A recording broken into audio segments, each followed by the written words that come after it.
Hug, Johnson, Melton, Rowe, Bagley. Mr. President. Here. Please rise for the pledge and remarks by Councilmember Melton.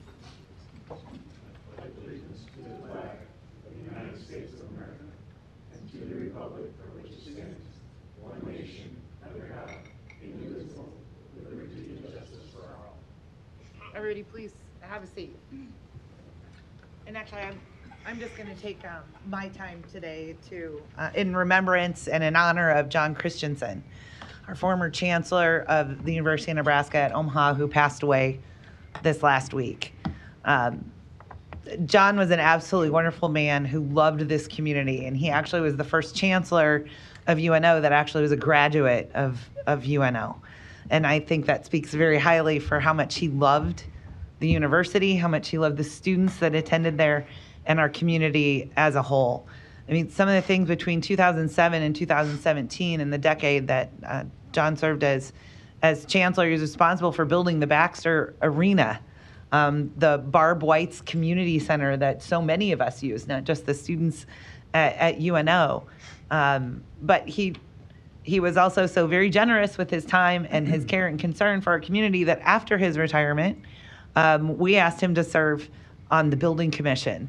That is the commission that is in charge of the building we're sitting in right here and our courthouse. And he gave of his time and actually oversaw the building of the new juvenile courthouse across the street. And so even into John's retirement, he worked all the way up until, I believe last year is when he retired from the building commission that he chaired with Councilmember Harding, myself, and two the county board members. So I really got to know John during that time. And I just think he was an absolute wonderful father, husband, but wonderful chancellor and wonderful member of our community. And so I just wanted to take a moment to recognize John Christensen for everything that he did for our community. And I want his family to know how dearly he will be missed, I think, by not just our city council, but the entire community, and how much we appreciate everything he did. So thank you for that. Thank you. Thank you. Madam Clerk. An affidavit of publication is on file for the pre-council and city council meeting, and a current copy of the Open Meeting Act is posted in a white binder on the east wall of legislative chambers. Good afternoon. Welcome to the Omaha City Council. We appreciate having you here this afternoon. We look forward to hearing your testimony on our many items. I would remind you to turn your cell phones off or at least to vibrate. If you have any difficulty hearing the proceedings today, you can see our meeting attendant here at the diocese for a listening device, or you may also access closed captioning in the back of the room. I do want to take a moment of personal privilege as president of the City Council to note that today is the last official meeting for Councilmember Johnson. We do want to recognize her today and thank her for her service on behalf of the citizens. Ms. Johnson, I've always appreciated your perspective as it comes to especially neighborhood issues and neighborhood input and city engagement of our residents. I've appreciated serving with you on many different committees, including the Finance Committee and Public Works, and I know you've also served on Human Rights and Relations and the Land Bank, amongst others. So we very much value your public service and your time with us. We know you'll stay engaged, I'm sure, on behalf of your neighborhood and on behalf of North Omaha and our entire city. So we do have a small token of our appreciation for you I want to present to you. And then perhaps we can take a group photo in front of the diocese. I think we have staff prepared to do that. So please join me in thanking Councilmember Johnson for her service.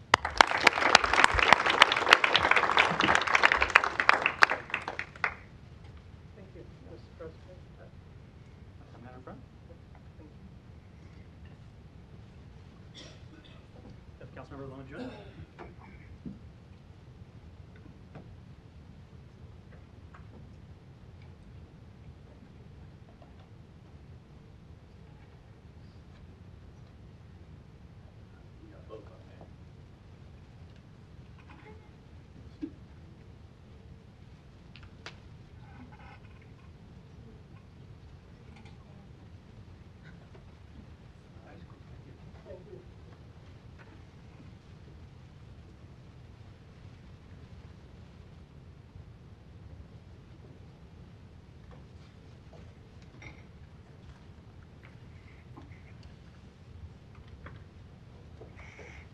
Madam Clerk. Item 6, to consider a Class C liquor license for The Wandering Page located at 3925 Farnham Street. The public hearing and vote on number 6 is today. I believe we have the applicant by Zoom. We'll get you off mute here in a second.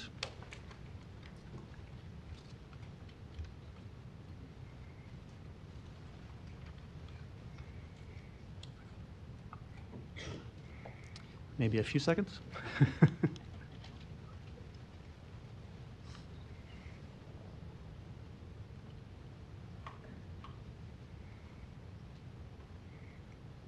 All right, well, we're working on that. I'll go ahead and call proponents. If there's any proponents on number 6 that want to speak that's here in the audience. I don't see any. Any opponents? All right, I'll recognize Mr. Bagley in the meantime. Go ahead. Thanks, Mr. President. Is Ms. Vacanti? There she is. Ms. Vacanti, can you hear me? There we go.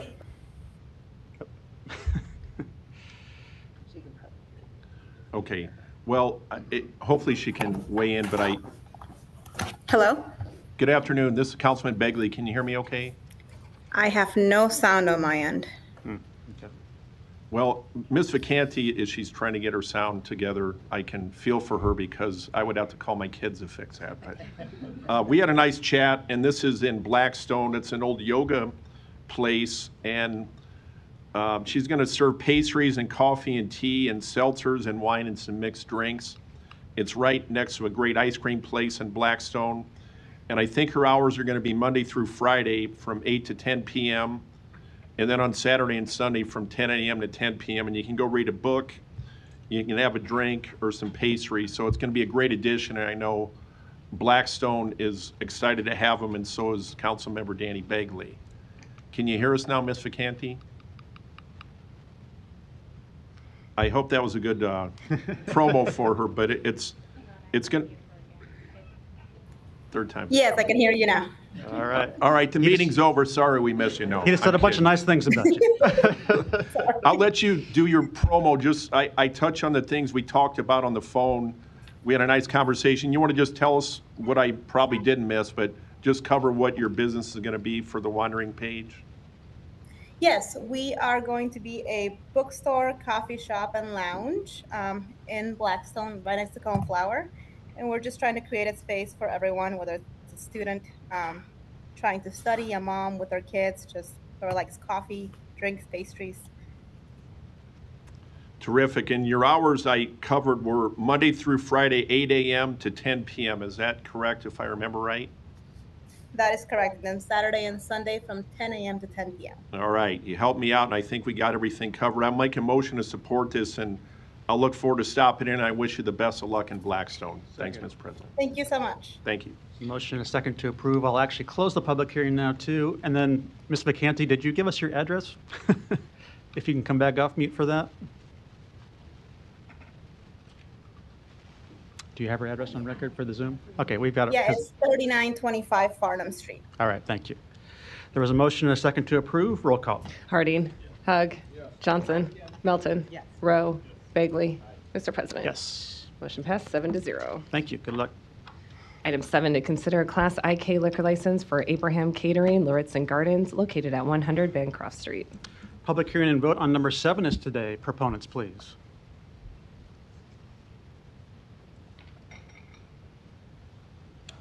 Good afternoon, Mr. President, council members. David Levy, Baird Home Law Firm, 1700 Farnham Street. On behalf of the applicant, Brian Cobbs, president of Abraham Catering, 5520 Miller Avenue in Ralston. Correct. Happy to answer any questions. Essentially, this is a liquor license, as was stated, for Lauritz Gardens. They're going to have a cafe and event space there. They already do. They use special designated licenses for events now. This would remove the need to do one of those every time, and then also there'll be a little cafe there where, like over lunch, somebody could come, if they're at Lauritz Gardens, they have a meal, they have a beer with their meal, that kind of a thing. So, Brian, anything you want to add? No, nothing at all. Thank you. Okay. Happy to answer any questions. Any other proponents today? Seeing none, any opponents? Public hearing is closed. Mr. Hug, you're recognized. Gentlemen, please.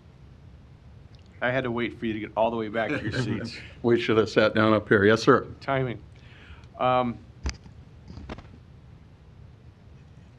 You guys have had the catering license there, or catering there for a number of years. Correct.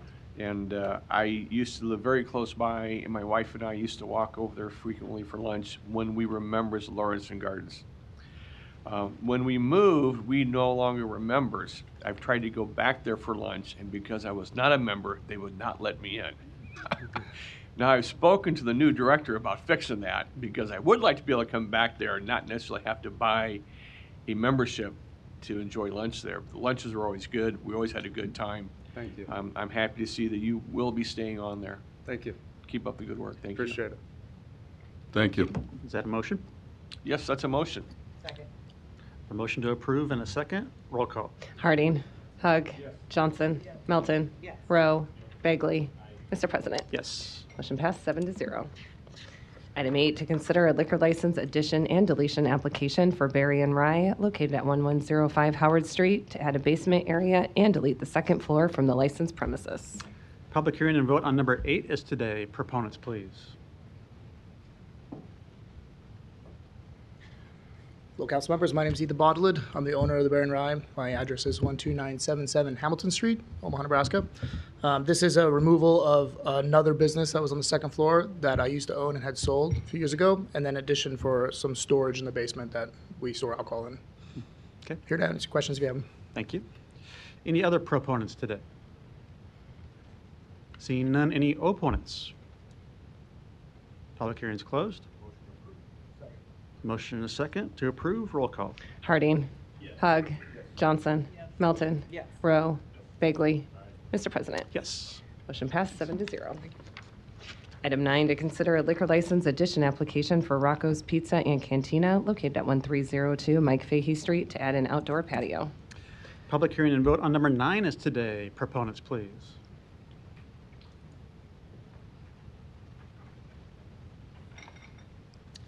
Good afternoon. I'm Kevin Coljet. I own Rocco's Pizza and Cantina and Left Deal Tools. Thank you. And your address, too? 1530 Trumbull Terrace, Plattsmouth, Nebraska. All right. Any other proponents that want to speak today? Seeing none, any opponents? Public hearing is closed. Ms. Johnson, you're recognized. Hi, how are you today? Yes, ma'am. I'm good. Good. Can you give me the day in the life of what's going to be there at your operation? Well, currently I own both locations. So we have Rocco's Pizza and Cantina, which obviously we serve, pizza, Mexican food. Mm-hmm. Next door was Left Deal Tools, which was it's been a bar downtown there for 7 years. So with the expansion of the College World Series and how things have exploded for us there, they're sort of flip-flop. The major business now happens at Rocco's, and Lefty's is a little slower. It has a lot more area for storage and things like that. So the ability to combine the two, just make them one location, especially for events like the College World Series, the Big Ten tournament, just makes it easier on everyone, from deliveries to running one instead of two, Mm-hmm. and just combining the two seemed like a logical thing to do. Mm-hmm. And your hours of operation? Traditionally, we're 2 o'clock in the afternoon till 2 a.m., and then the weekends 10 o'clock till 2 a.m. During events, obviously, we open earlier. College World Series will open every day at 10 o'clock. And obviously, you have a fantastic relationship with the Downtown Business Improvement District. Yes, ma'am. Thank you. Motion to approve. Good luck on that. Thank you very much. Second. Motion and a second to approve. Roll call. Harding. Hug. Johnson. Melton. Yes. Rowe. Bagley. Mr. President. Yes. Motion passed 7-0. Thank you very much. Good luck the next couple of weeks. Item 10, an ordinance to rezone property located at 2861 Ellison Avenue and 5625 North 29th Street from R435 District to R5 District. Planning Board and Planning Department recommend approval. Public hearing and vote on number 10 is today. Proponents, please. Good afternoon, Kelly Johnston Dorsey, Omaha Planning Department. These are 2 parcels currently owned by the City of Omaha.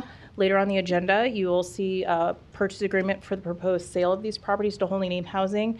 This rezoning will just facilitate the easier development of these of these parcels into homes, which Holy Name is here to discuss as well if you have any questions.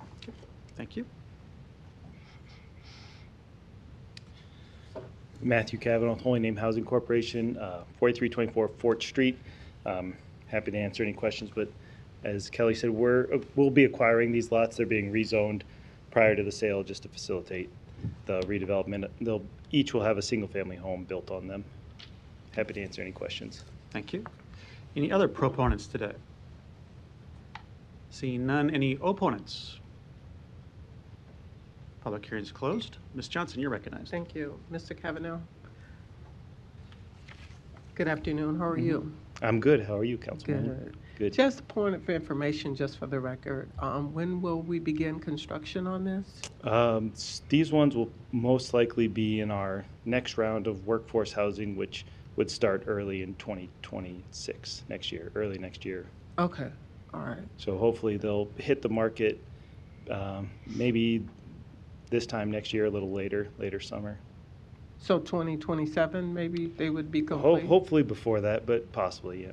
Okay. Hopefully hit maybe the end of the fall market sales time. And I've seen your work or your organization work throughout the Omaha community. I would imagine that this will be no different than your previous. Yep, most likely we'll build the same house that we've been building in that Miller Park neighborhood. So that's part of what the rezone. These lots are very narrow, so we have a house that fits nicely on the lots that are around 40 feet wide. So Okay. they fit in nicely in that neighborhood, and they work well on those narrow lots. And we've, of course, engaged the community, the neighbors and everything. They are aware of your time frame and all of that. Yeah, not yet for these particular houses, but again, it's an iteration of the same program we've been doing in that Miller Park neighborhood. So we'll get them engaged after acquisition and once we go through planning development. Okay. Thank you so much. Thank you. Motion to approve? There's motion and a second to approve. Roll call. Harding. Hug. Johnson. Milton. Rowe. Bagley. Mr. President. Yes. Motion passed 7-0. Thanks. Item 11, a resolution to approve a special use permit to allow large group living in the R435 district located at 9423 Adams Street. Planning Board and Planning Department recommend approval. B is communication and opposition. Public hearing and vote on number 11 is today. Proponents, please.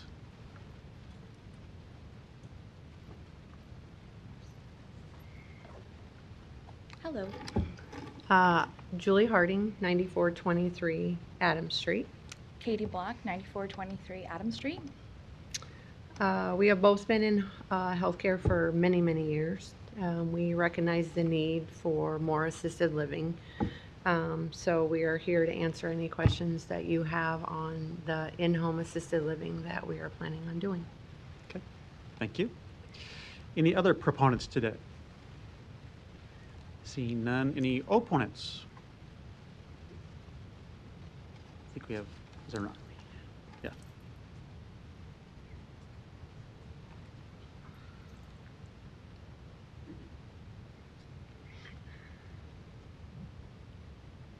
My name is Rita Kaiser. I live right next door to the house that was questioned a few minutes ago. And my address is 9353 Monroe Street. My husband and I have lived in this house for over 42 years. We are in our 80s now. We'll probably be trying to sell the house before too long, given the fact that we are as old as we are. My objection in the first place was the fact that a permit was allowed in the first place to turn this into a residential living place for people who were handicapped. And it is an extremely large house. It's probably the largest house in our subdivision, Turtle Creek. And we are really quite close to the house. As a matter of fact, we were invited to this meeting because we were within 300 feet of the proposed large group home. And yet, if I were to measure my property line going up to their foundation, is probably 10 to 12 feet. And so it is relatively close. Also, there is a porch in the backyard of this home. We actually gave the initial owners permission to build the porch because of the closeness to us. And sometimes, I hear a little bit of noise back there. Most of the people who have lived there, and there have been at least 6 residents who have lived there from the beginning because our house was built first, they have had very small families, maybe 4 or 5 people at the most. several of the people that live there, just a husband and wife, no children, even though at the present time there are 6 bedrooms.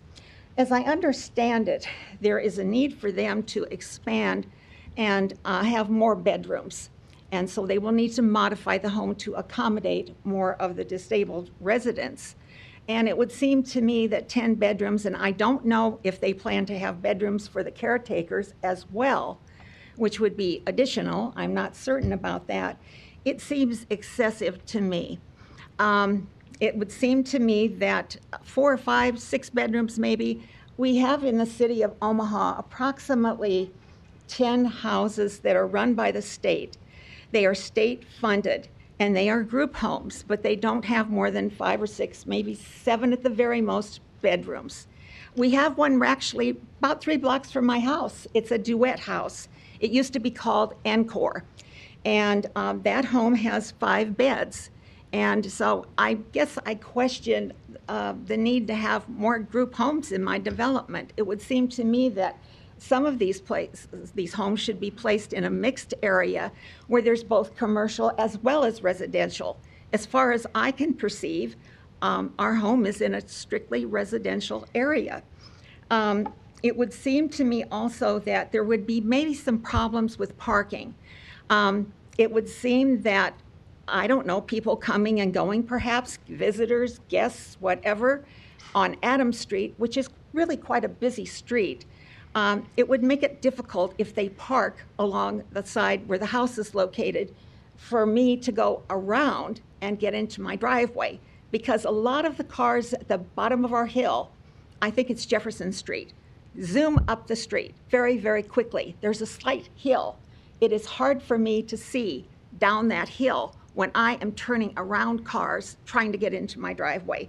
So there's a potential for some perhaps hazardous driving situations and parking situations. I guess what I'm trying to say is I really didn't realize that the permit to have this group home had already been allowed.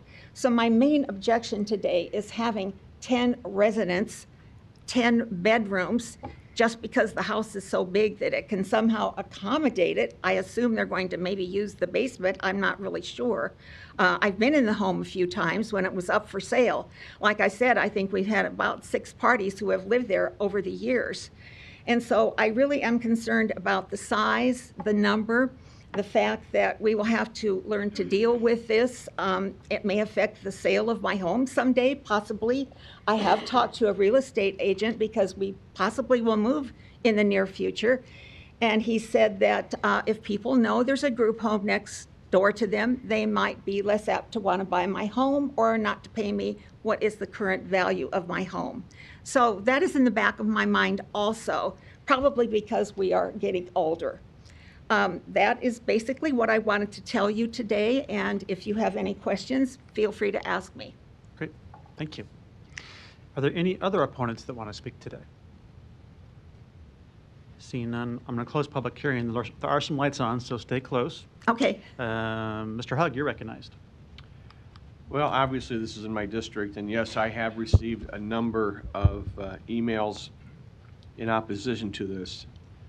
And several people have pointed out that there's apparently some existing group homes within the neighborhood. Can anybody from the city verify that? Mr. Fanslow? It's on South 95th Street. It's a duet home. We'll have a department head I'm answer sorry. that question. And you I'm sorry. Yeah, that's okay. And you can take a seat now until okay. somebody wants to ask you a question, Sure. which I think they probably will. Mr. Fanslow, you're recognized. Yeah, Dave Fanslow, City Planning. To answer your question, Councilman Hugg, there is one that we know of. There's one small group living facility within 500 feet of this site, somewhere along 95th Street. I don't have the exact address, but it is within 500 feet. That's the only one we know of. Is there a possibility that there could be other group homes in the area that we don't know about? I suppose there could be a possibility, but I guess I don't know. That's the information we have. I can't verify if there's more or not.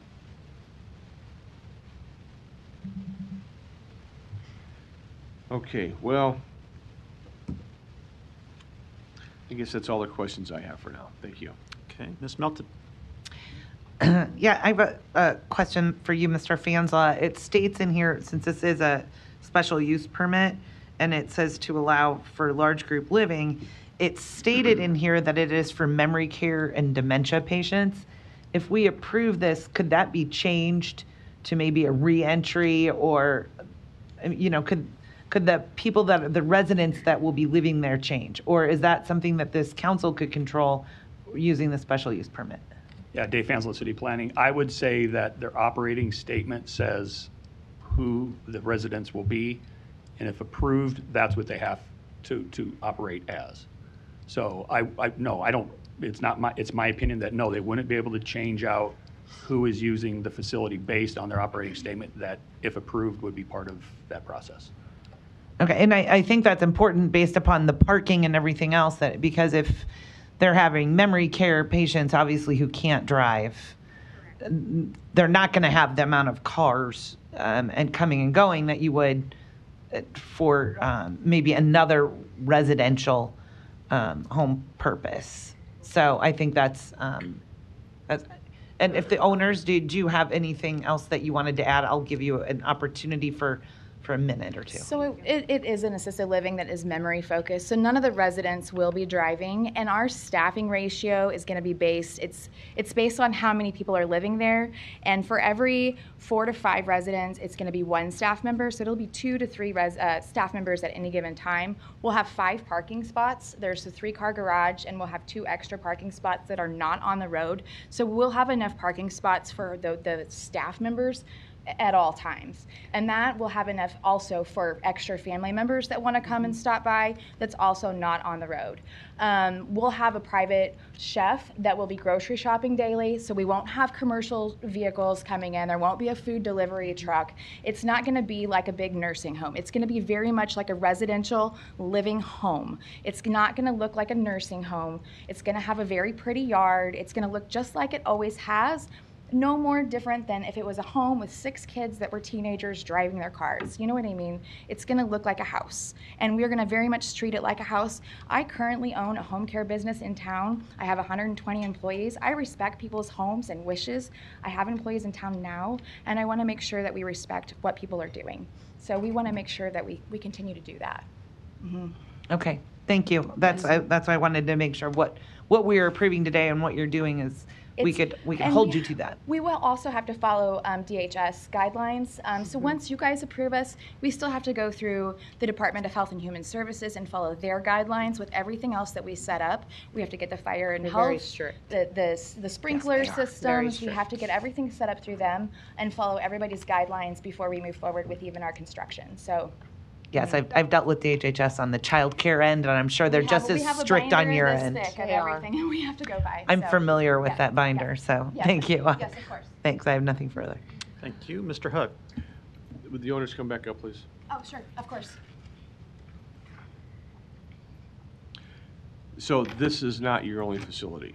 We have, well, it's not our only business. So she started and founded a skilled home care company that she sold. Could she tell us who she is, please? Sorry. Sure, Julie Harding.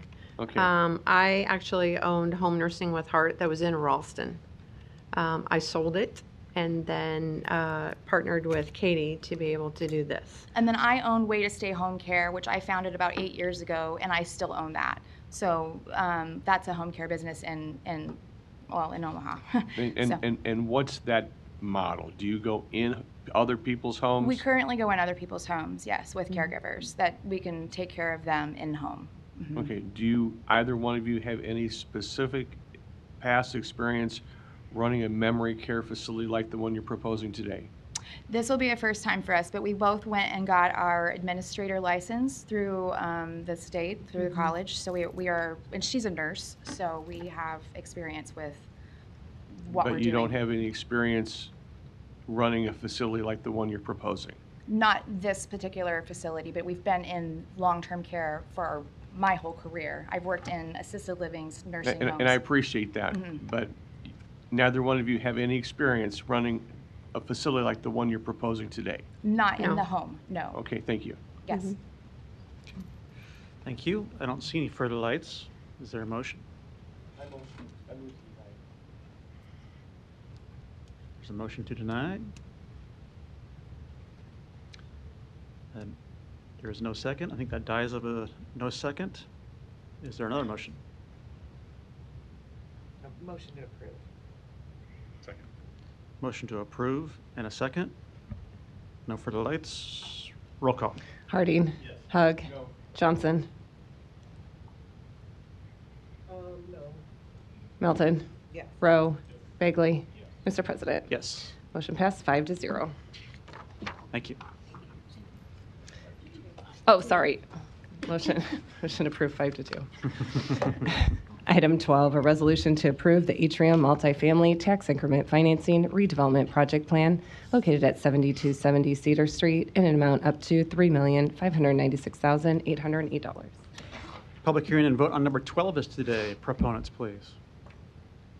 Let me get the, oh, we got it over here. Okay, one moment. There we go. Yeah, good afternoon, Don Seaton, Omaha City Planning. This project involves a comprehensive rehabilitation of a vacant, damaged, neglected hotel building at 73rd and Cedar Streets. The 6-story building will contain 197 studio market rate apartment units. This is an urban village project. They're investing $21.9 million into the rehab of the building. They're asking for TIF support in $3,596,808 amount. Meets the required criteria of our TIF program. It's an appropriate land use for the area. We ask for your approval. Thank you. Any other proponents? Mr. President, council members, David Levy, Barron Home Law Firm, 1700 Farnham Street, on behalf of the applicant. Scott Simrad with Urban Village Development, 1750 South 85th Avenue. And we're happy to answer any questions. If you want Scott to give you a brief overview of the project, we can do that, whatever is helpful. Okay, thank you. We'll let you know here in a minute. Any other proponents that want to speak? Seeing none. Any opponents? Public hearing is closed. Mr. Begley, you're recognized. Thanks, Mr. President. David or Mr. Semrad, good afternoon. Good afternoon. I know we had, Scott, you and I had met a while ago on this. Tell me what the status of where you're at with this right now before the TIF. Well, we're just in planning because we're waiting to get through the TIF to start, but we're kind of looking at just all the common spaces because right now we're keeping the shell the same, really everything the same. The units are all concrete walls, so it's going to be basically studio units, 197 studio units, about 600 square feet. It's a big open atrium, so we're really just in planning and waiting to get started. And how long has that building been dormant for? I can't remember when we I think about that. 4 years. Okay. It's been a while. Yeah, since the pandemic. Yeah, and that's a kind of a tuck back in their location there, right north of the Drover. Yep. My favorite restaurant, one of my favorites. But I wish you luck. I'm going to be glad to support this today, and I appreciate all the conversations you have reached out and you and I have had, and I know you've reached out to the neighborhoods around that as well. I didn't get any opposition on this because people recognize that this is a great location and it needs some life, and you're going to pump that into it. So I'll look forward to watching the progress in this in the next couple of years, and glad to make a motion to support this today. Thanks. Thank you. Thank you. There's a motion and a second to approve. Mr. Hug, you're recognized. Don't go far, guys. I want to pick on you a little bit. I'm glad to hear that you're keeping the I wouldn't say the integrity, but the aesthetics to the inside. I have had the opportunity to frequent this facility, and I think it's a great project. I would just ask that as you move forward with your plans, before they get too concrete, that maybe you consider us old people who are going to need a place to live someday, because I think that'd be a great opportunity for senior housing. And maybe not the whole building, but maybe you could consider having a floor designated for seniors, make it more accommodating for them. We could look at that. I mean, you're always welcome. We'll be there for you. Sorry, it's wrong district, but someday. Thank you. Okay. Thank you. Mr. Rowe. Thank you, Mr. President.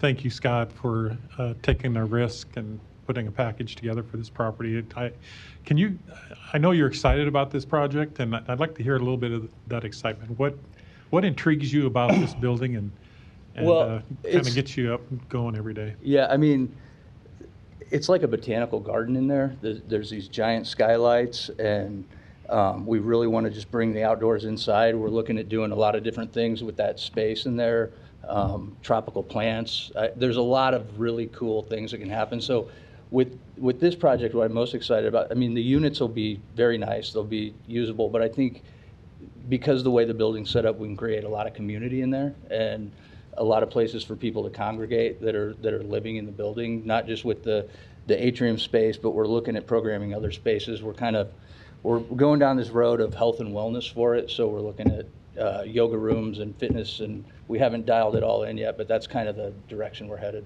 Great. Thank you again for taking a chance on that neighborhood. Appreciate it. Thank you.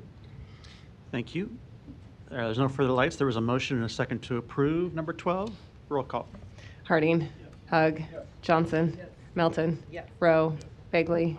Mr. President. Yes. Thank you. Motion passed 7-0. Consent agenda. Any member of the City Council may cause any item placed on the consent agenda to be removed. Items removed from the consent agenda shall be taken up by the City Council immediately following the consent agenda in the order in which they were removed unless otherwise provided by the City Council Rules of Order. The public hearings on agenda items 13 through 19 were held on May 20th. I don't see any further lights. Is there a motion? Second. Motion and a second to approve. Roll call. Harding. Hug. Johnson. Melton. Rowe. Bagley. Mr. President. Yes. Motion passed 7-0. There's been a request to remove item number 41 off the consent agenda, so that item is removed. So first we'll take the public hearings on agenda items 20 through 40 and 42 through 46. If you wish to address the City Council regarding these items, please come to the microphone, indicate the agenda item number you wish to address, identify yourself by name and address, and who you represent, and if you are a proponent or an opponent. These are items 20 through 40 and 42 through 46. I don't see any. Public hearings are closed. Move to approve items 20 through 40 and 42 through 46. There's a motion and a second to approve. Roll call. Harding. Hug. Johnson. Melton. Rowe. Bagley. Mr. President. Yes. Motion passed 7-0. Item 41, a resolution to approve the purchase order in the amount of $255,000 from Dostal's Construction Company for demolition of the existing playground, basketball court, and sand volleyball court, and the construction of playground, half basketball court, and sand volleyball court at Dahlman Park. The public hearing and vote on number 41 is today. Proponents, please. Good afternoon, Mr. President, members of the City Council. Matt Kalsovich, Parks and Recreation Director. Thank you for the opportunity to share about this project. These are improvements that are an expansion of some improvements that were made already at Dahlman Park. Just to give a little recap, we had a great connection with the neighborhood and talked a lot about what they hope to see. We also made a connection with the Santa Lucia Festival, who'd asked for consideration about a special project there in the park that we've since completed. And this is the next phase of work. I'll start by showing the plaza that we worked with the Santa Lucia Festival on for the history and commemoration of that wonderful event in South Omaha. And that is the picture recently of that project being completed, and still some work to really touch up that area around the construction. But a great step forward there on just an enhancement in the park. And then recently we also did, or previous to that project, we improved the tennis court space, also part of what was conceived with the neighborhood association. So happy to have that already be in place. And this next step forward, in which we also have some philanthropic contribution. So a really dynamic partnership in terms of improving this space. We're going to be adding a playground, and I've brought in a rendering here of the design. And again, some work with the neighborhood in terms of collection of feedback on what they wanted to see, some color selection, things of that nature. And here's just a slightly different angle of that piece. So fun, dynamic, engaging playground structure. Excited to have that. And a little bit more of the detail about the layout of the park and the improvements. This is a little bit high level, but I can point out here, maybe I can get a zoom in. On top, yeah. There we go a little better. Right here, you can see the tennis court that was improved originally, and then coming this way, you have the playground space. This improvement also includes a half basketball court renovation and an open-air shelter that will also serve the updated sand volleyball court area. So a pretty seismic transformation for a relatively small park in South Omaha, but something that's going to be incredibly impactful, and we're excited to be at this point of adding these additional amenities. Happy to answer any other questions. Thank you. Any other proponents that want to speak today? Seeing none, any opponents? Public hearing's closed. Mr. Begley, you're recognized. Thank you, Mr. President. Matt, a couple questions for you. Good afternoon. Matt Kalsovich, Parks and Recreation Director. I appreciate your overview on that. This money, this is not ARPA money, right? This is not. Okay. No, this is our traditional capital, and again, some of that philanthropic contribution that we're applying to the playground work. And the reason I appreciate you showing this is because, you know, we go through our agenda, and if I remember the education game, there's 256 parks. That's correct.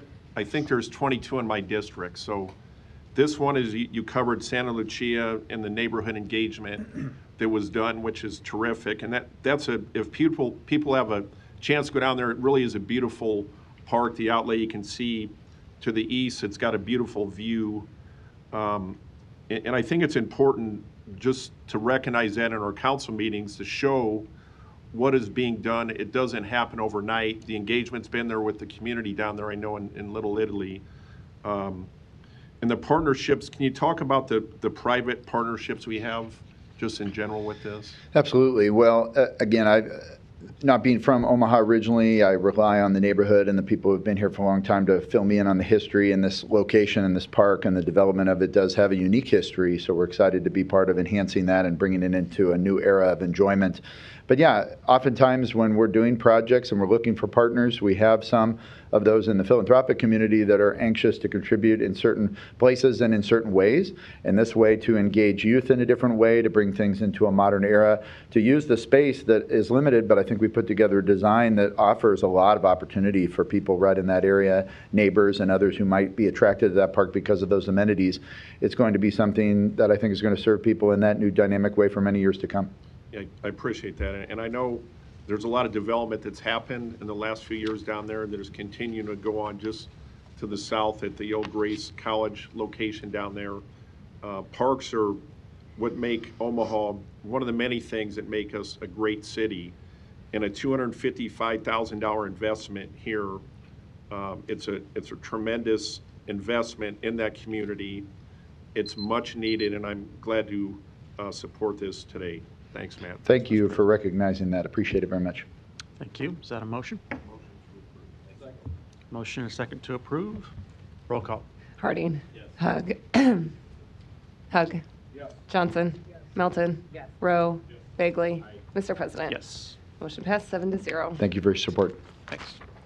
Item 47, a resolution to approve the nomination of Albert J. Wagstaff Street as a commemorative street name on Evans Street from John A. Creighton Boulevard to 33rd Street. The public hearing and vote on number 47 is today. Proponents, please. Do we have anyone here on behalf of the family? I would like to take the information to the family. Okay. I'll just call the public hearing here, then I'll recognize you. Are there any other proponents that want to speak to this item? Seeing none, any opponents? Public hearing is closed. Ms. Johnson, you're recognized. Thank you, Mr. President. This street renaming is really significant to the Omaha area, as Pastor Wagstaff has been in the area for a very, very long time. By extension, he has family members that are known as the Cooks, and they are individuals that are members of the church that I belong to, family church called Church of God. They have been seeking this street renaming, and it has been a very long journey for them to get to this destination point today, because the illness that is surrounding the individual that this will pay tribute to you is very near, and so we were trying to get this expedited so that it could accommodate that need. Fortunately, I will be the recipient of getting the information to the family so that they can go ahead and begin making plans to acknowledge or pay homage to the family member. Thank you. Thank you. Thanks for doing that. Is that a motion? Motion to approve. Second. There's a motion and a second to approve. Roll call. Harding. Hug. Johnson. Melton. Rowe. Bagley. Mr. President. Yes. Motion passed 7-0. Item 48, an ordinance to authorize the issuance of purchase orders to Raven Materials LLC as primary supplier and Omni Engineering as the secondary supplier for the purchase of asphalt mixes to be utilized by the Street Maintenance Division.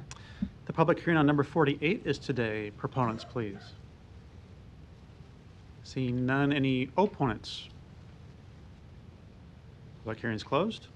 Item 49, an ordinance to authorize the issuance of a purchase order to Central Salt LLC for the purchase of rock salt to be utilized by the Street Maintenance Division. Public hearing on number 49 is today. Proponents, please. Seeing none, any opponents? Public hearing is closed. Item 50, an ordinance to approve an interlocal agreement with Douglas County in the amount of $23,600,000 to jointly improve 156th Street. Public hearing on number 50 is today. Proponents, please. Seeing none, any opponents? Public hearing is closed.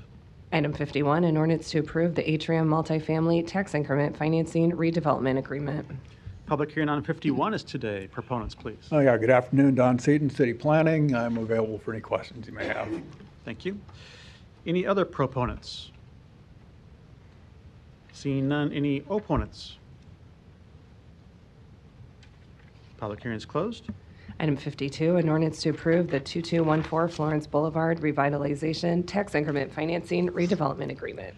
Public hearing on number 52 is today. Proponents, please. Yeah, once again, Don Seaton, City Planning. And for this item as well, I'm here for any questions you may have. Okay, thank you.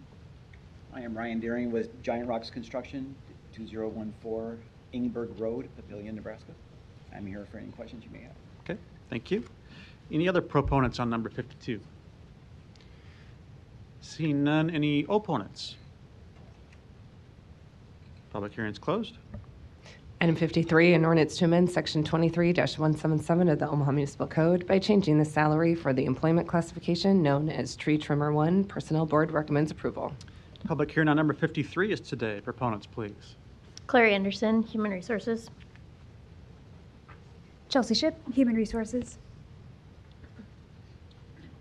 Good afternoon, Deb Sander, Human Resources, here to answer any questions on this item and the next item because they're both classification related.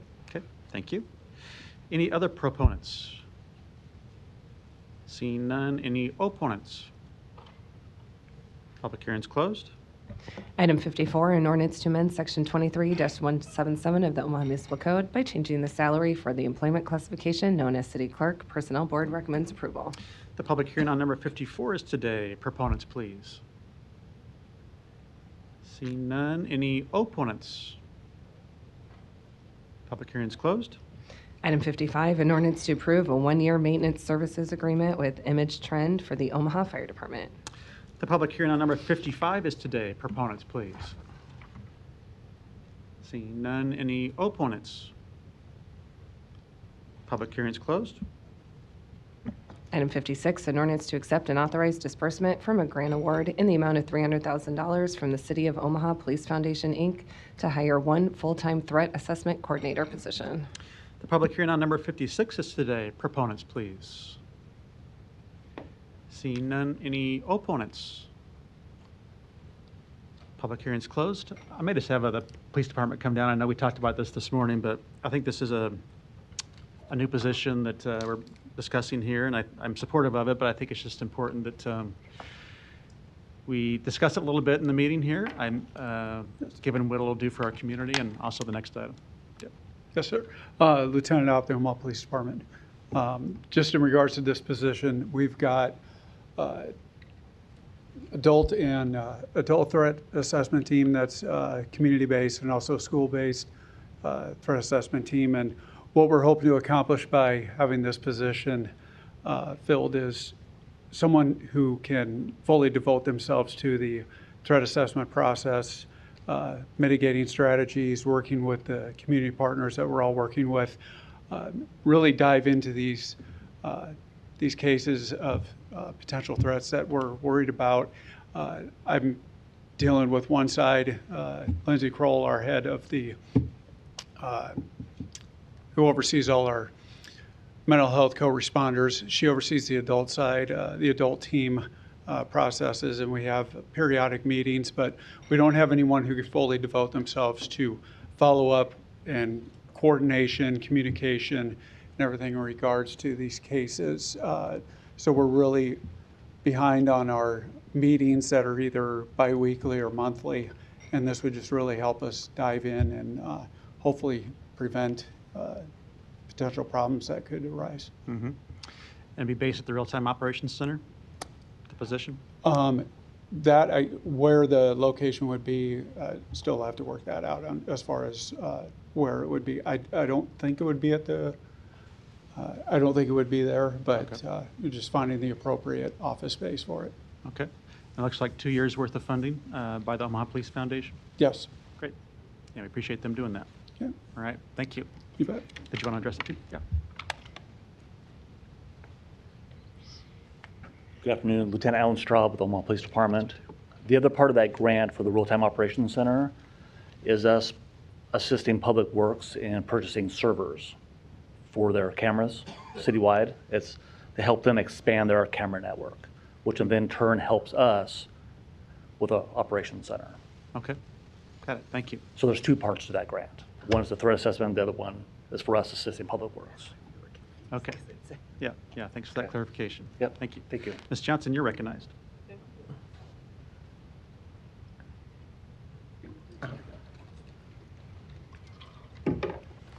Good morning, how are you? Or afternoon, I should say. Afternoon. Good. Just a point of information, a point of inquiry. I have an inquisitive mind. How many threats does Omaha have on an annual basis? Is there any data or any information on that? And obviously, since we're going to invest in this additional support, has that number increased over the years? I would say it, I can't tell you with 100% certainty if it's increased or not. I can just, but I would say that it's my belief that at least on the school side, because that's more what I deal with, it has probably gone up since 2019 when the Safe to Help network or hotline that was modeled after the Safe to Tell in Colorado.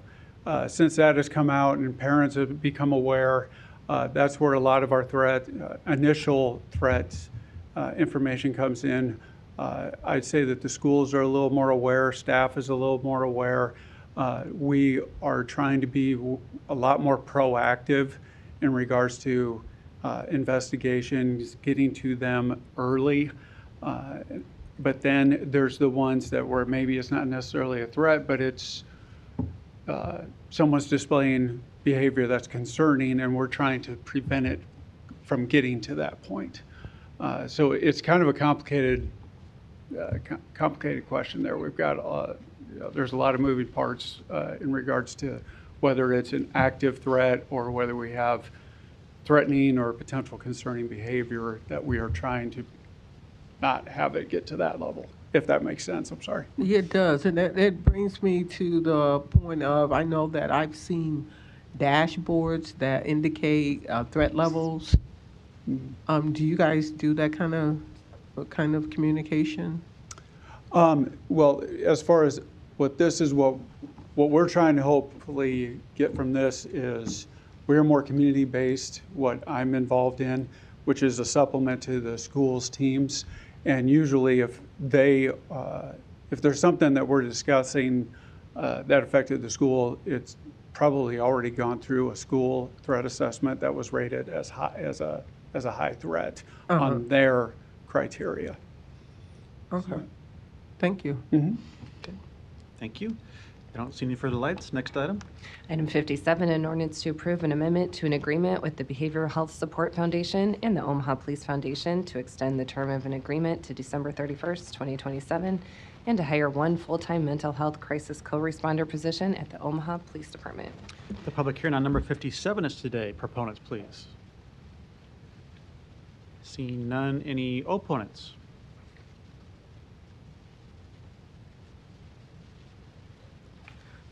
Luis Jimenez, 2709 Dewar Avenue. I'm an opponent mainly because of the city structure that has authority over health.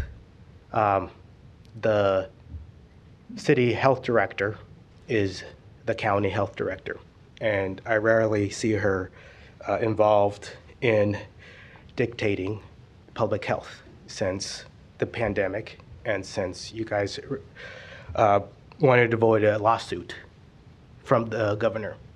So we need to have the health director, the city health director, back to the fore to assist us in public health. Because if you want the police to do mental health, what do you think they're going to do when they're short-staffed? They're going to say, well, this is not so much important. Let others deal with it who cannot necessarily report or know where to or understand the recourse when they're being violated by mentally incompetent people. So please bring back the city health director to the fore in mental health and actually in any health issue that the city has. Okay. Thank you. Thank you. Any other opponents that want to speak? Seeing none, public hearing is closed. Mr. Bagley. We already did proponents, but we'll call you up here in a second. Mr. Bagley, go ahead. Thanks, Mr. President. Chief, can you come down, or who's speaking on this from the police department? Good. Yep. Please. The floor is yours. Then I got a couple questions. Good afternoon. I'm Good Shelley Poole. I'm one of the mental health crisis co-responders for the Omaha Police Department, 3912 North 162nd Avenue. Attempt to answer questions you may have. Okay. Thanks, Shelley. So this will bring us up to a staff of 6, if I understand correctly, for the mental health crisis co-responders, correct? This new position will bring us to 7. To 7. 6 now, okay, so this will bring Yes. us to 7. Can you, when I got on the council, this was talked about a lot, and it still is in the community, the importance of mental health co-responders. Could you just kind of touch on what you do on a daily basis and what our mental health professionals do for the city? So each of our 5 precincts are assigned a mental health co-responder, currently working either B shift or C shift. And then we have an additional adolescent co-responder assigned who works with Lieutenant Ott as well with the schools throughout our community on those threat assessments. On a day-to-day basis, we're assisting officers by co-responding to 911 calls. We want to avoid our consumers from going to the hospital if we can connect them to other resources in the community, so we can extend that hand to be connectors and help provide kind of a wraparound for them so that we can keep them out of law enforcement. We also want to avoid people escalating and going to jail if that's not where they need to be. And just doing a lot of soft handoff to getting our consumers connected to resources in probably a quicker time than they could on their own, just because of the relationships and connections we've made. That's a great explanation that you gave. And when you talk about de-escalation, there's a lot of great things that you guys and ladies do. I think this is maybe one of the best tools that the police department has for our community. And I've advocated since I've been on the council to increase the numbers to support Chief Schmatter and the police department. And this is a great step from the Police Foundation, the Omaha Police Foundation. So this is a grant for 1 year, and then does the police department pick up the funding after the year? For my notes, the fully grant-funded payroll from June 7th, 2026 through the payroll of December 5th, 2026, which is 13 pay periods. Then it will move to fully budget funded. And then year 3, the payroll period starting June 6, 2027 will be fully city Okay, funded. thanks I appreciate you clarifying that, because that's important. Again, I support this today. I know it's a public hearing, but appreciate the work that you do. And it's vital for our community, I think, to have these resources involved to support our men and women that are on the streets every day protecting and serving. And the de-escalation piece that your team does is a great asset for the city that I'm glad to support, and I appreciate you being here today. Thank you. Thanks, Mr. President. Thank you. Ms. Melton. Oh, Shelley, if you could just stay up there. Well, and what I want to say is I really appreciated what you said. There's de-escalation, but also you stated to try and keep them out of jail. Because if you can de-escalate it, then they maybe don't commit or are in a position where they have no other choice. Correct. Because currently our Douglas County Correctional Center, I would say, is the largest mental health facility in our state. Correct. And I think it's fabulous that we're building onto that mental health component in MOD. But I think the real answer would be if we can just avoid it completely. Yes, and we've been working with them as well to try to mitigate people who might be going to jail, and we know that's not the place for them to be, so there's great communication happening between our unit and corrections. Oh, I think that's fabulous. I really do. And I really would like to see you maybe even, I'll talk to you after this, come to one of our criminal justice management review committees, because we have everybody in the room. And it dawned on me, we always do have somebody from OPD, but it might be great if we actually had a co-responder at least come every 3 meetings or something like that to kind of give us, you can see the take from all the other different organizations. And like you said, the networking that you have and the contacts that you have is also another way that you're being able to provide that great service. Not just provide it from your knowledge and experience working with the person in crisis, but then you use your contacts with others, which Absolutely. I think is fabulous all the way around. So I appreciate what you do, and I would like to see us have more than 7. It would be great if we could have one for every shift in every precinct, and then That also will be have backup. That is the hope. So that would be the goal that I would like to see. Thank you. So thank you very much. I agree with those comments too, and I want to thank you for your work. So I will just follow up on that question though. In an ideal world, how many would you have? Definitely at least 1 per shift, if not more. Right now, it's been great. Monday through Fridays, we do have somebody on shift from approximately 8 a.m. until 10 p.m., which is something we've been able to do in this past year. We would also like to have weekend coverage. So 5 precincts times 3, so we're talking 15? at least, yep.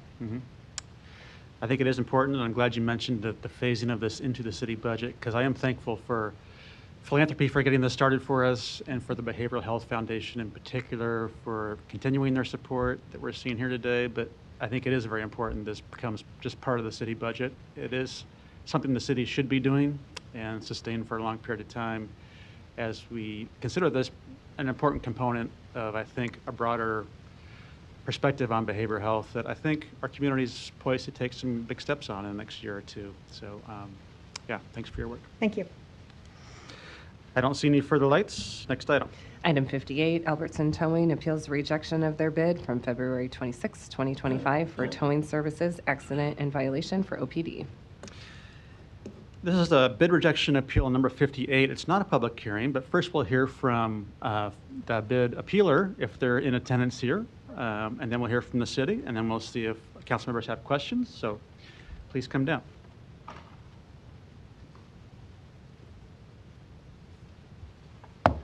Good afternoon, council members. Sean Lavery, Fraser Stryker, 409 South 17th Street, Omaha, Nebraska. I am appearing on behalf of and with Lonnie Albertson of Albertson Towing. Just want to take a quick minute to thank you all for taking the time to entertain us as we discuss possible alternatives to the more severe approach that's been taken to this point of revoking the contract Mr. Albertson has with the city for towing services with the Omaha Police Department. Mr. Albertson is a fairly entrepreneurial young man. He was born and raised in Omaha, wrestled in Fort Calhoun, spent a little bit of time in college, and came back to Omaha, recognized there was an opportunity to provide a service for his community in the means of starting a towing business. He started that in 2020. After about a year of relatively successful work, he was able to purchase a smaller towing operation and extend his fleet. Continued to meet with success. In roughly 2024, he started working with the Omaha Police Department on a more informal basis, providing tow services. And with that success, he saw the opportunity in the contract for the more formal towing service list that I think was extended at the early stages of this year, 2025.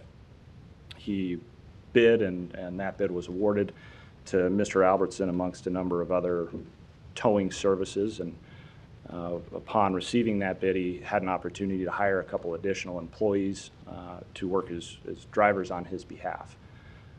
Unfortunately, early in 2025, starting on, I believe, February 26, 2025, one of Mr. Albertson's drivers was given a securement violation for failing to properly strap a vehicle.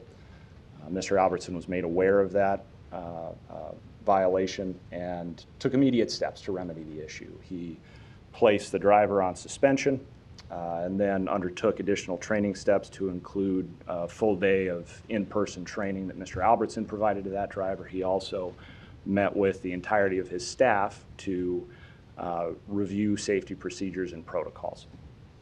Fast forward to April 21st, 2025, that same driver that was cited with the securement violation back in February had another incident. In that incident, the vehicle that was being towed was not properly strapped, did become unsecured, and unfortunately a member of the Omaha Police Department that was on scene attempted to stop the rolling vehicle and was injured. Mr. Albertson took immediate steps to again try and remedy the issues that were giving rise to these violations. He placed that driver on immediate suspension pending an internal investigation that ultimately found that it was conduct that warranted termination. He also undertook more serious, call it internal protocol revisions, where he set about a new training policy where any new hires would undergo 2 weeks of a probationary period, where Mr. Albertson would provide hands-on training for that 2-week period. No new driver would be given an opportunity to provide towing services absent successfully completing that probationary period. He also implemented a process by which all new employees would undergo a 30, 60, and 90-day review of their performance. Continuing on, he also implemented an annual performance review for all ongoing employees. What we're hoping to achieve today is to determine if there is a means by which Mr. Albertson and Albertson Towing can rehabilitate their relationship with the City of Omaha and the Omaha Police Department by showing his ongoing commitment to providing this service to the community in a safe and functional manner. With that, I'm certainly happy to answer any questions when the time comes. Okay, thank you. We'll hear from the city now, please.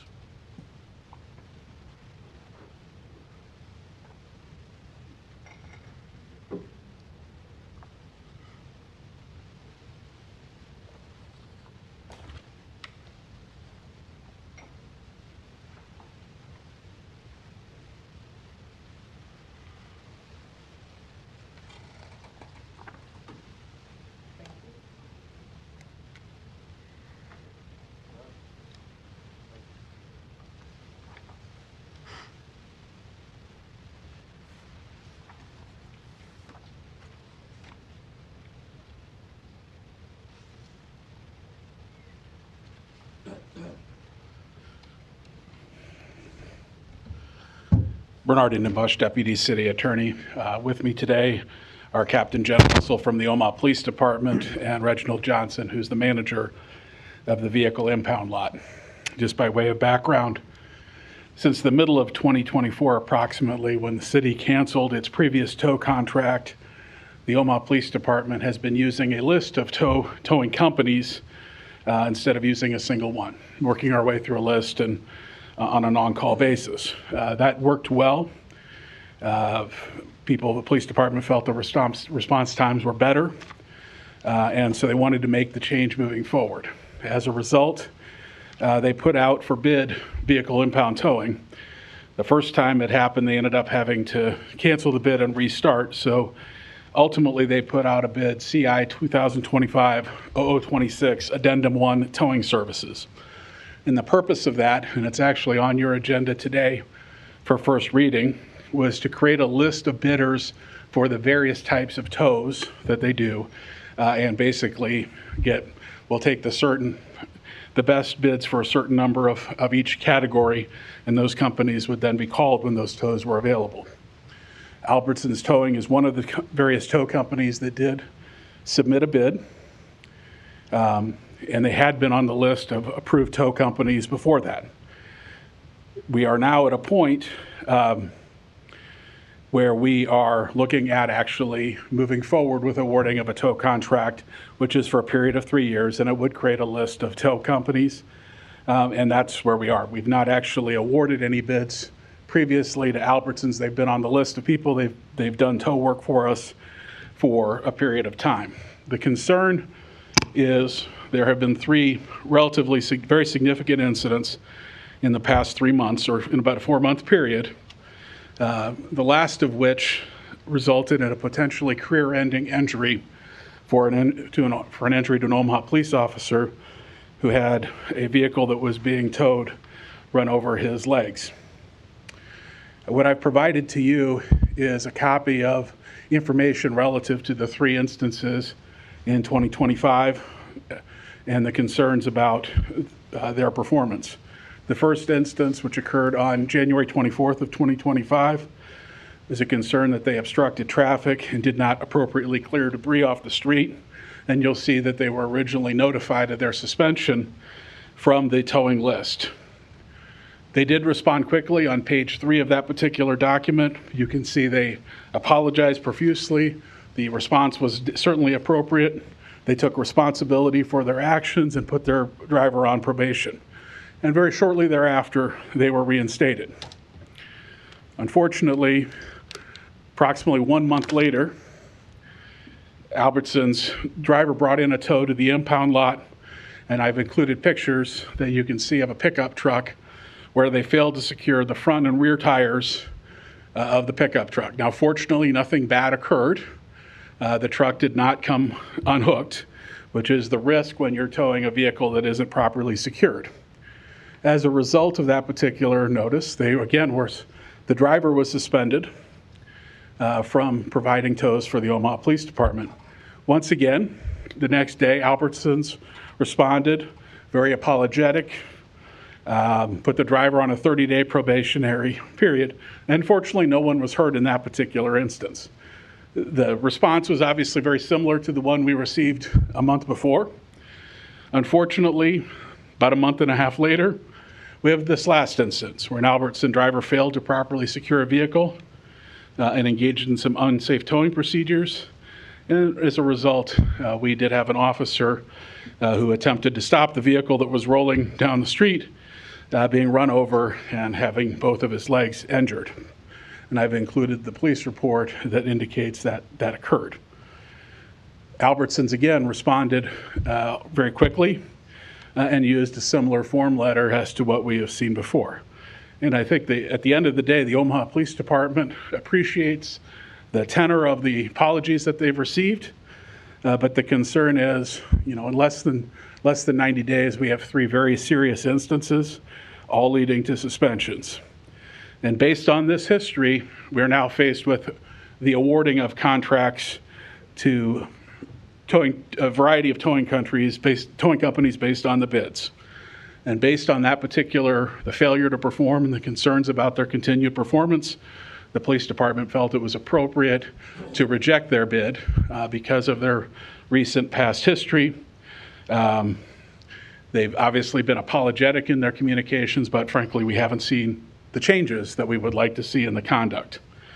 And as a result, we don't believe their performance They don't meet the standard of best bid as far as lowest and best bid. We believe this record substantiates rejecting this particular bid. That's not to say if they have continued years of performance that they can't bid again in 3 years when the issue comes up again, but we think it's appropriate to reject it now. I do have video clips of the incident, which I can show. Can be somewhat graphic. There's somewhat graphic language in some of them. Probably not my preference, but I'm happy to show them if that's the will of the council. So I'm happy to answer any questions if you had any. If the appeal is denied, obviously we move forward with the contract in its current form. If you were to accept the appeal and move forward, I would anticipate we would make an amendment of the whole to the item that's on the council agenda. I anticipate that would be one of the questions somebody might ask, so I'll try to address it prospectively. Thank you. All right, thank you. I see we do have some lights. Mr. Harding, you're recognized. Thanks, Bernard. Just a couple quick questions, and I probably will have something later on. But in addition to the incidences that you laid out, I think the numbers of calls that were not even answered, I think it was over 40% of the calls that went to Albertsons for possible service were not even answered.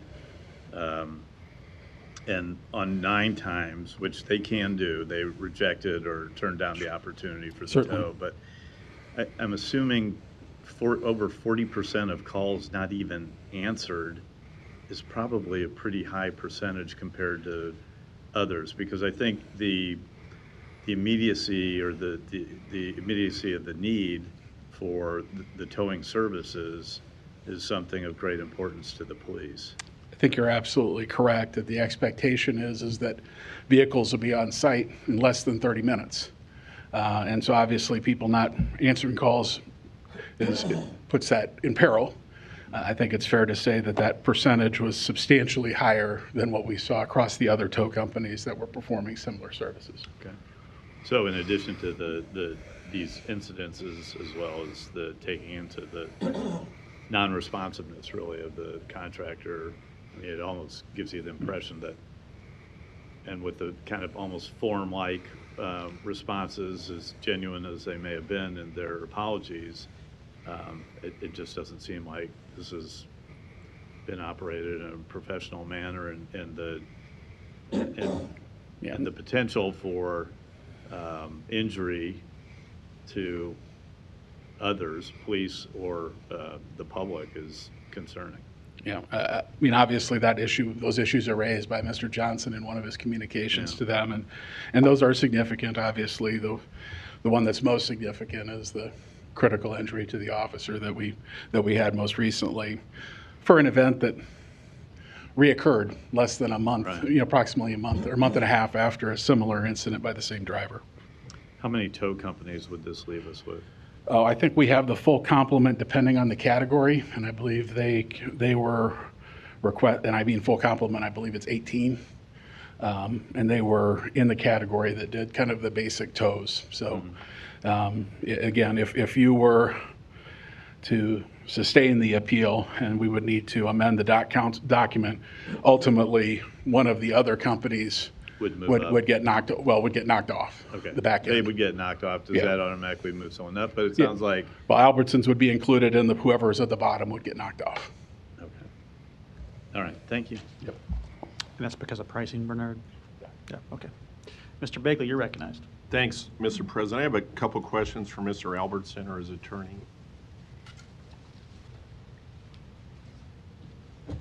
Good afternoon. In the letter attached dated May 9th from your firm, where on February 26th, Mr. Albertson placed the driver on a 30-day probationary period, implemented additional safety training.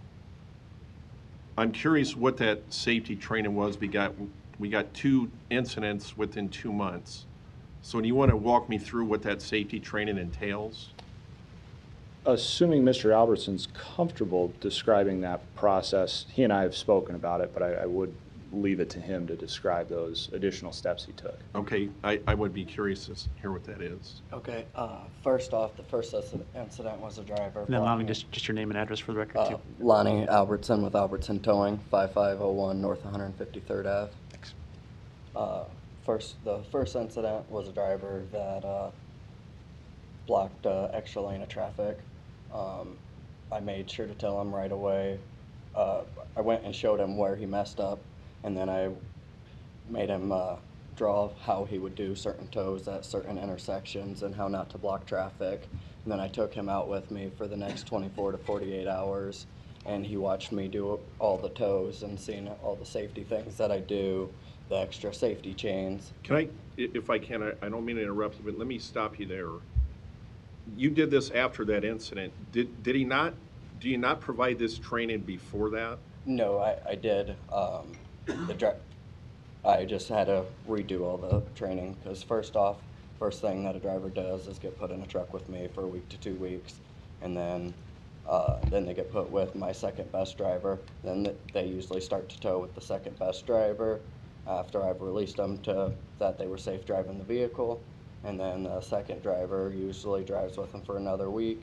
And once that's done, usually they come back to me. I tell them to hook up to a car that's hard to hook up to, an all-wheel drive car at an angle, kind of blocked in.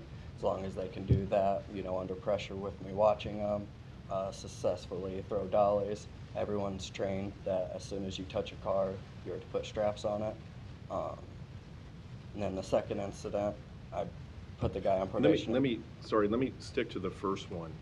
So what kind of certification of training do you have to provide that training to your drivers? I've been doing it for 4 years. I did it for... Sir, can I just ask you to scoot over a little bit because we can't hear you on the microphone? Yes. Thank you. So I was towing for multiple years before I started towing for myself. I used to work at Downtown Recycling, hauling all their junk and salvage vehicles. I was the manager there. I bought my own tow truck, was successful for a little over a year and a half by myself before I added anyone else. I went through some help and keep retraining guys. I recently hired a couple other guys that are in extreme training with me. Then I'm also moving forward, making sure that we attend some rec masters. Right when this last incident happened, there was a place in Lincoln where rec masters went. Now they're not going to be back for another year. I'd be willing to send drivers out of state for extra training. I'll personally go myself before I send anyone. I would do anything to continue to better our safety. Okay, so maybe this is for your attorney counsel. What liability limits does Mr. Albertson's company have in order to protect people in the event an accident happens if it is your fault? Is there liability limits that you guys have? To speak to what the specific limits are, I do not know off the top of my head, but I know he is insured pursuant to the requirements under the contract. He has a commercial policy. Lonnie, do you know the exact limits of your We're $1 million on the hook. I believe we also have a $1 million umbrella policy. Okay, and is that to cover per person per incident in the event an accident happens? I'd have to relook over the literature to tell you exactly. Maybe I'll ask Mr. Andenbosch that. If Bernard, are you aware of what those limits would be?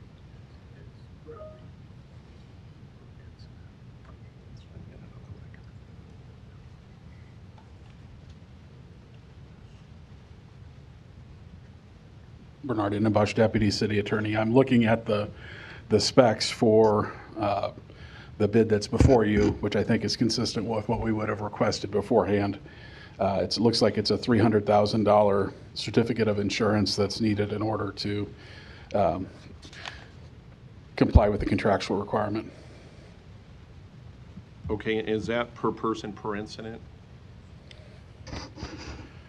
Yes. Okay, thank you. Thanks, Bernard. And Mr. Albertson, just on April 21st, there was a police officer that was injured. you know, I'm reading your letters and you're apologetic, and I get that. On February 27th, you took ownership. And then we had the incident that happened. And in that incident on 2/27, the vehicle was not strapped down. And then in the letter that you sent after the second incident, you sent us a letter to the city again that you had your deepest and most sincere apologies for the incident that happened. You're a small business, I want you to do well, but it's concerning, just as I read this, the safety measures within 2 months, the issues that happen. I hope that you take into account the safety of people not only that work for you, but for the people in the public, first responders that are out there. There was an officer injured, and that's unfortunate. But I'm concerned, at least hearing what safety measures or training that was provided either to you or by you to your employees. I'll leave it at that for now. That's all I have for now, Mr. President. Thank you. Thank you, Mr. Hood.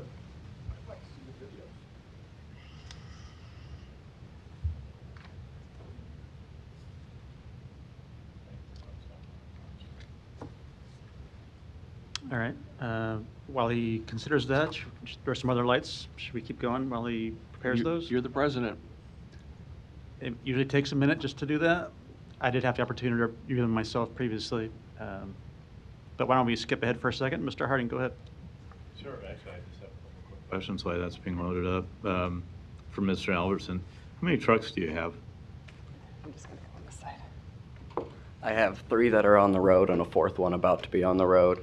I was in the process of purchasing another flatbed and selling my previous flatbed. My previous flatbed is my worst truck. It does have some demons. It's gave me some trouble, and that's why I've missed so many calls. If I did get awarded to be back on, the first thing I would do is go buy a 2019 Freightliner flatbed so I could make sure to not miss as many calls and be there promptly. Well, okay, this wasn't going to be one of my questions, but just what you said makes me ask this question. Just because a truck isn't operational doesn't mean you don't answer the phone. You can reject the call after you take the call, reject the opportunity to provide the service. Now, was it ever, my next question is, are all the calls that I had a problem with the phone for Verizon, I use a OneTalk app, that sometimes I missed a call, but I returned that call within 30 seconds. Where are the trucks stored or parked when they're not in use? They're at 5501 North 153rd Ave. Is that a residential address? Yes, but they're kept in my garage. All of them? Well, I keep my self-loader in my garage, and usually if my flatbed's not at home, sitting in front of my house, it's at an employee's house, but both wreckers do fit in my garage. So you're running the business out of your house? Yes, at the moment. All right, thank you. Thank you. Eliza, do you have to get in there to plug it in? Yep. All right. Mr. President, in talking with Bernard, I let him pick the one video he wants to show. So we're going to watch one video. All right, thank you. So there's 2 videos that I have. They're actually clips of the longer video. This first one is from the cruiser video camera. You don't have very much audio. The second clip is actually the police officer's body-worn camera video, and at the end of it, there's some profanity. So I'll play the first clip. If you feel like you want me to play the second, I can, but I'll give you the PG-13 warning for the second clip, if we can come to that. Well, there we go. I reviewed them myself, so I felt like the cruiser cam was more informative than the body cam. Probably. There you go.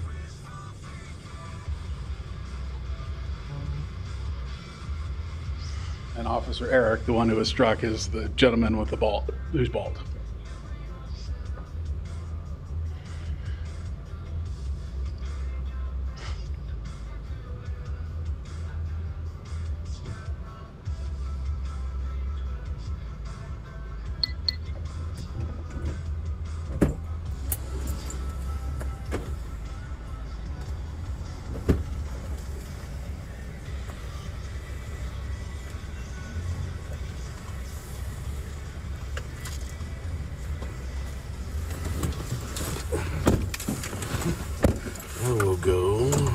this and type in Albertson.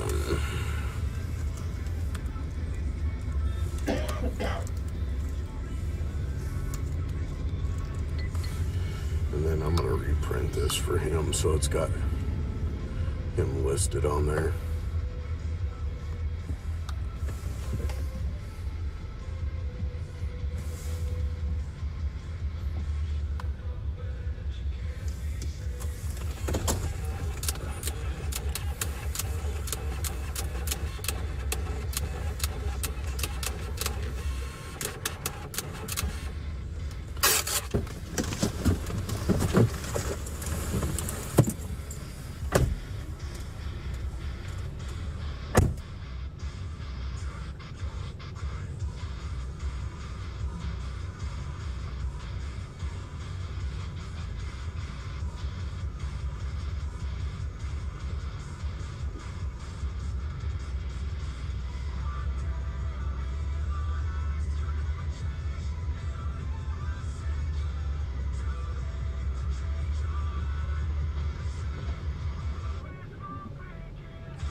Thank you. Yep. Mr. Hugg, did you have follow-up questions? The floor is yours at the moment. Unless Bernard thinks there's something of value on the second video relevant to this appeal. You see the same incident. The only thing that you maybe see a little bit more is the car being kind of dropped, the tow truck dropping the car before it ends up coming down the hill. As I said, as you see, because it's his body-worn camera, you hear his audio after he's struck, which obviously he used a little bit of profanity, which I'll leave it for you. But that's, I don't know that you see any more. I mean, you see the vehicle go over, you can see it go over his leg. And what was the specific cause of the vehicle coming loose? Was it an action of the driver that caused the release, or was it a failure of the equipment? Well, if you can watch the other video, you can see that the driver appears to drop the driver did not secure the tires, so he didn't put the straps on the strap wheels? over the top. And then when the officer is up talking to him, you can see that he drops it so that it's not even, which effectively renders moot the back wheel part of it. So. Okay. Thank you. Okay.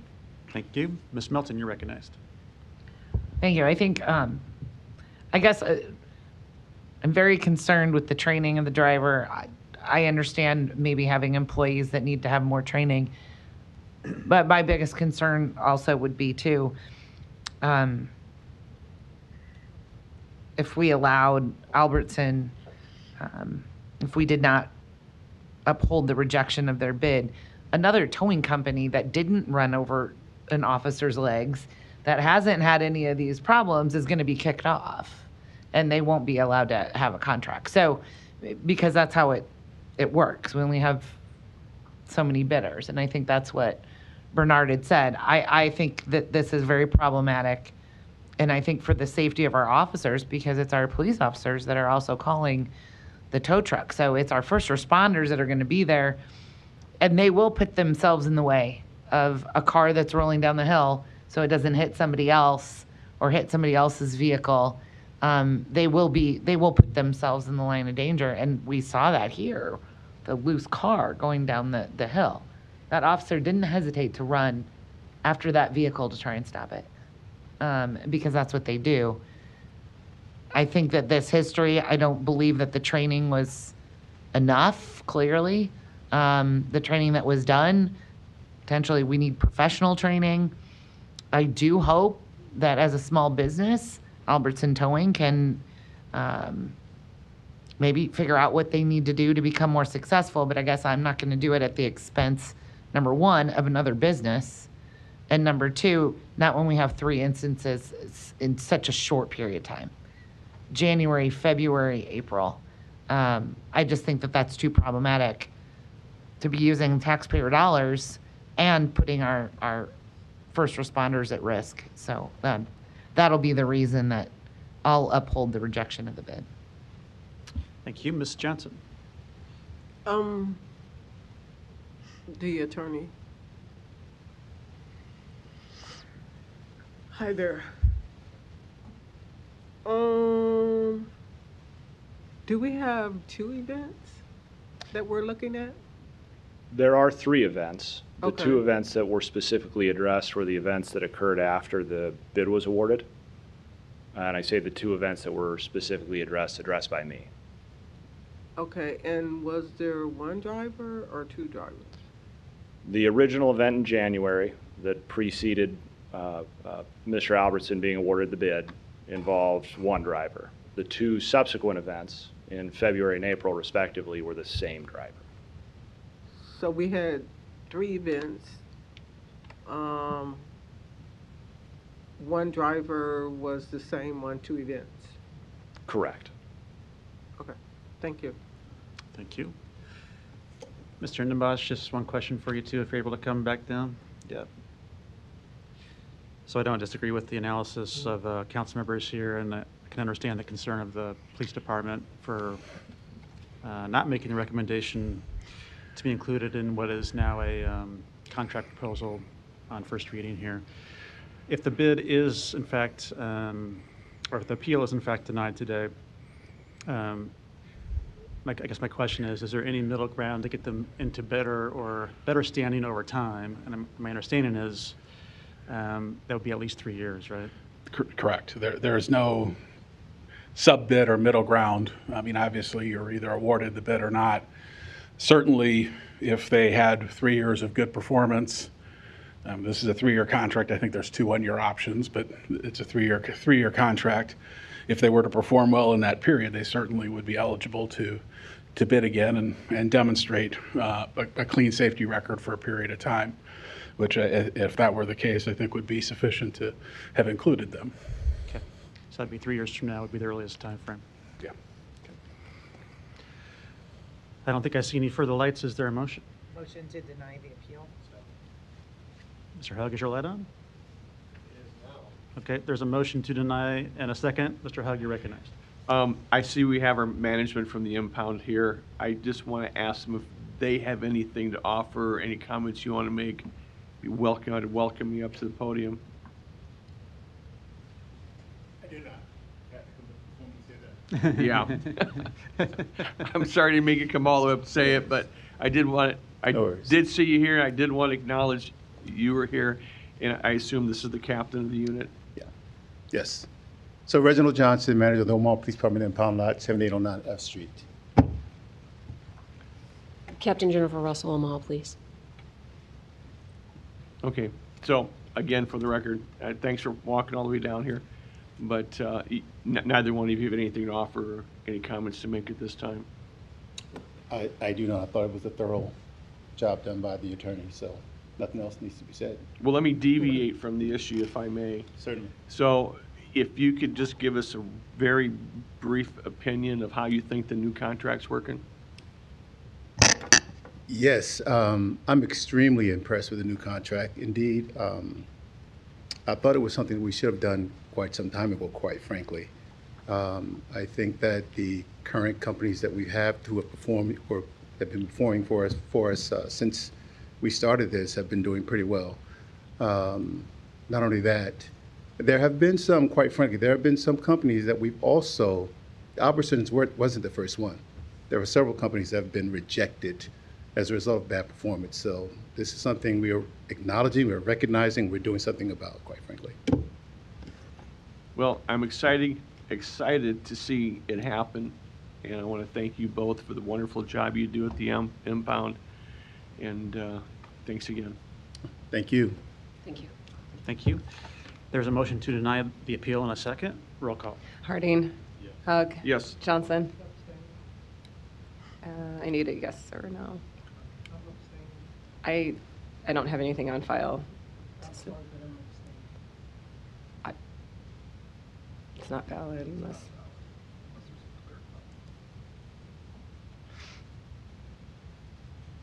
I'll come back. Melton. Yes. Rowe. Yes. Bagley. Aye. Mr. President. Yes. Johnson.